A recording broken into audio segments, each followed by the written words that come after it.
Hey everybody, good to see you today. Hope you're doing well and that things are going well, that you've been walking in that joy that we talked about a little bit last week. And I wanted to carry on in 1 Peter chapter 1. We're going to read verses 13 through 16 in our time together. 13 says this, "Therefore, with minds that are alert and fully sober, set your hope on the grace to be brought to you when Jesus Christ is revealed at his coming." So he's still pointing us forward looking.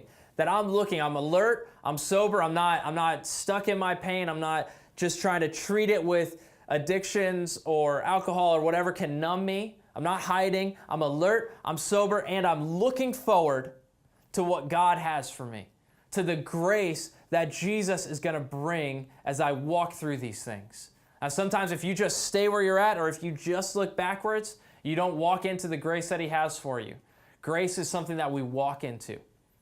It's something that we step into. Not that we earn it, but that we limp forward into it and we get to receive grace from God as we walk through the things that we're facing.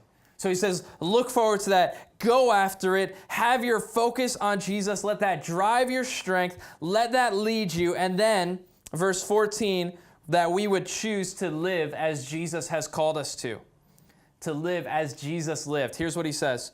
As obedient children, do not conform to the evil desires that you had when you lived in ignorance. Think about before God, that's when you lived in ignorance. Think about your old self, your old attitudes. He says, don't live like that anymore. Don't be conformed to this world. Don't go after those things, but rather, verse 15, just as he who called you is holy, so be holy in all that you do. For it is written, and this is God speaking to the people of Israel, be holy because I am holy. He says, don't conform to how you lived when you were ignorant. Don't conform to how you lived before you knew God. Don't live like everybody else around you, but rather our lives as Christians should be different. We're called to be different. That's a good thing. That's what the word holy means. It means something that's set apart, that's different, that has value because it's different from everything else. And Jesus says, live that way. Be holy because I am holy, is what God says to his people.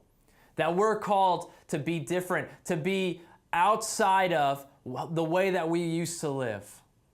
And so hopefully, as you point forward towards Jesus, towards the grace that he has for you, you make changes every day as you step towards him. That you walk into his grace, lay down addictions, lay down bad habits, lay down bad attitudes, lay down old ways of thinking, and let Jesus set new things in your life. I know it can be difficult. I know it can be scary to make those changes. I know it can cost relationships, or it can cost habits, or it can change the way that you go about life. But it's a life that walks into the grace that God has for us. We're called to be holy as he is holy. We're called to live as Jesus lived.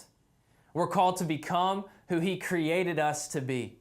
And we have a loving shepherd who doesn't leave us as we are, but he walks with us every step of the way.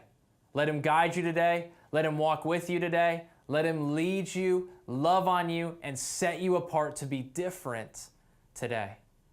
Walk with the shepherd.